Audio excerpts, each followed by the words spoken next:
Oke, untuk Nihonjijo kali ini saya akan coba bahas yang namanya nominication atau dalam bahasa Jepang mereka bilangnya nominication, cina ya.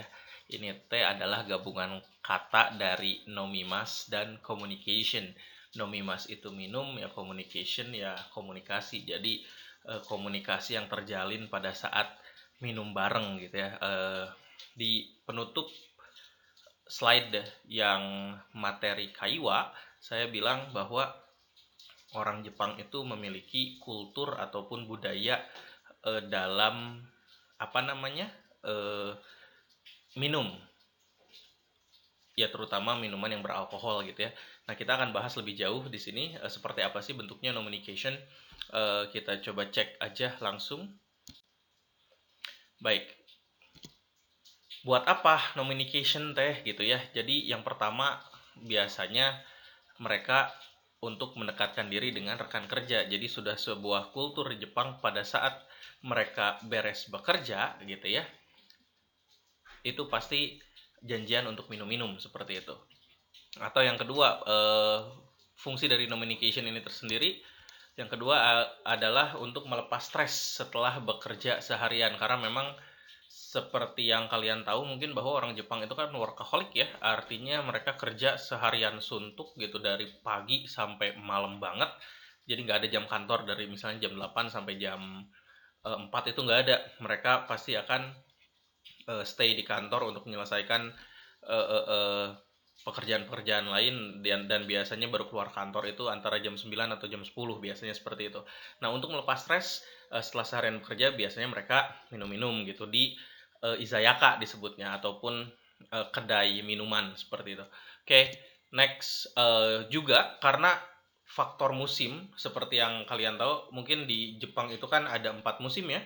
Ada haru, itu musim semi, natsu musim panas, aki musim gugur, dan fuyu itu musim dingin.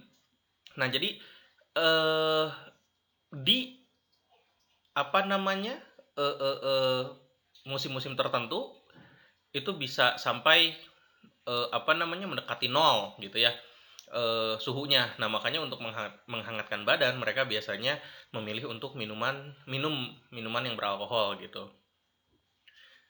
Jadi ya seperti itu ya, ya terutama untuk apa aki ataupun musim gugur dan fuyu musim dingin itu biasanya mereka minum gitu untuk menghangatkan badan dari cuaca yang ekstrim seperti itu.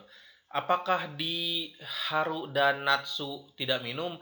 Oh, tentu mereka tetap minum. Apa namanya? Seperti yang saya bilang di awal bahwa selain menghangatkan badan mereka kan untuk apa namanya melakukan minum-minum ini untuk mendekatkan diri dengan rekan kerja ataupun melepas stres gitu. Jadi memang sudah jadi keseharian mereka. Bukan seperti di kita ya, maksudnya kebanyakan eh ya contoh kecil lah di Garut lah misalnya. Kebanyakan anak muda minum itu untuk gaya-gayaan mungkin seperti itu ya. Nggak ada tujuan yang jelas, tetapi kalau di sana memang ada fungsinya seperti itu ya. Disebutnya communication. Bahkan kalau misalnya kita apa namanya diajak sama rekan kerja nih untuk minum dan kita terus-terusan menolak, maaf, eh, itu bisa jadi masalah gitu. Dianggapnya orang sombong seperti itu. Nah, pertanyaannya, gimana kalau misalnya orang Muslim gitu yang kerja di sana?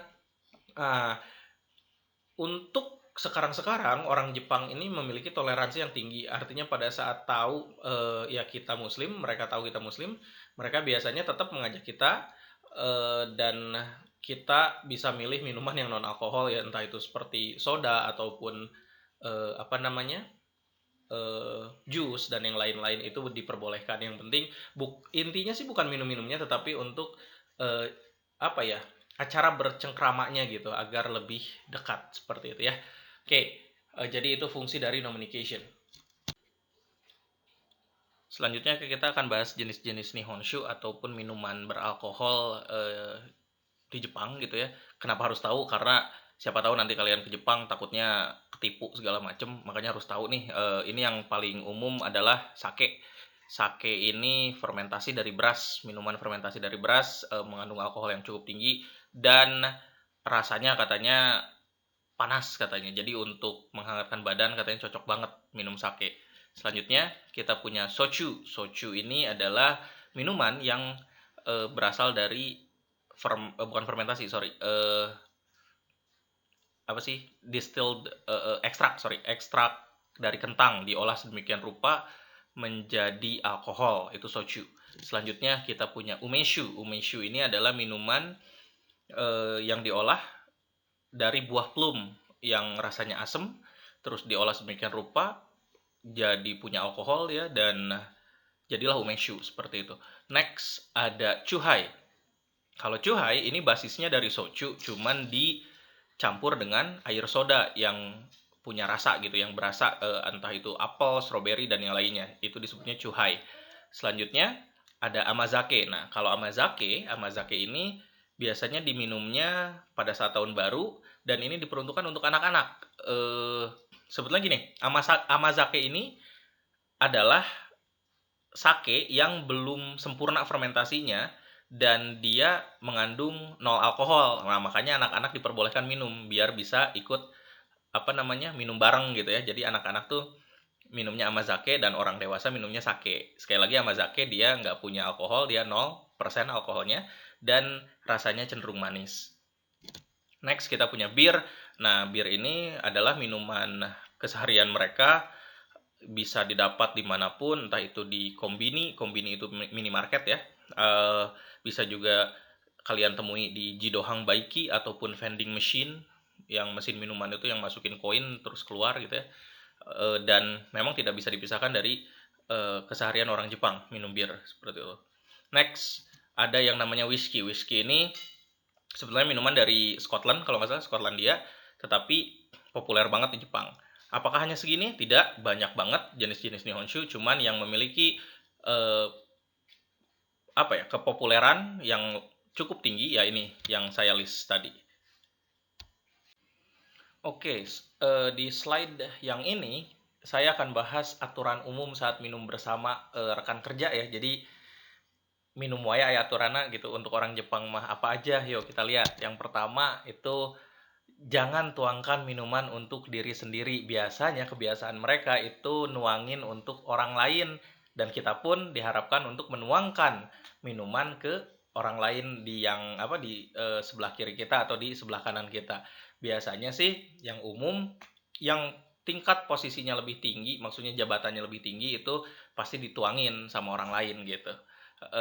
Dan kita pun harus nunggu dituangin, jangan nuangin sendiri, jangan nggak sabaran. Misalnya kalau memutuskan untuk minum tapi ulahlah itunya kita mah di agama kita mah kan nggak boleh gitu ya, kecuali minumnya yang non alkohol gitu. Next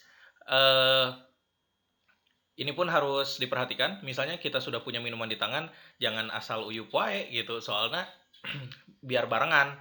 Jadi jangan minum sebelum semua sudah dapat minuman di tangan gitu ya. Nah, misalnya sudah dapat nih baru minum bareng kayak gitu. Selanjutnya untuk biasanya ya kalau minum alkohol nih ya, pada saat pesan minuman yang pertama kali gitu ya, itu harus sama pesanannya. Misalnya kata satu orang ya bosnya lah gitu, atau yang punya jabatannya dia pengen minum soju, semuanya harus soju dulu untuk gelas pertama. Nah, untuk gelas kedua, ketiga, keempat baru boleh terserah milih yang mana aja seperti itu. Oke, dan ini dianggapnya sangat tidak sopan. Jangan minum langsung dari botolnya gitu, ditotor gitu langsung. Itu nggak boleh, tidak sopan katanya dianggapnya. Dan terakhir ini kalau diajak untuk bersulang ya, kalau dalam bahasa Indonesia bersulang, kalau orang Jepang bilangnya kampai pada saat minum bersama gitu ya. Harus selalu ngomong kampai gitu. Ya, jadi itu aja kali ya untuk sedikit bahasan tentang nominication di Jepang. Bukan artinya harus diikutin, ini hanya sebatas pengetahuan saja. Dan ya kita harus menghormati ya kultur sana gitu, walaupun kita nggak ikutan, kita nggak melakukan, tetapi tetap kalaupun harus pergi, harus ikut berpartisipasi karena diajak, ya pilihlah minuman yang kalian suka yang non alkohol gitu. Kecuali kalian memang mau mengeksplor, itu urusan kalian sendiri lah gitu ya. Ya mungkin itu aja sedikit dari bahasan communication. Terima kasih banyak atas perhatiannya. Assalamualaikum warahmatullahi wabarakatuh.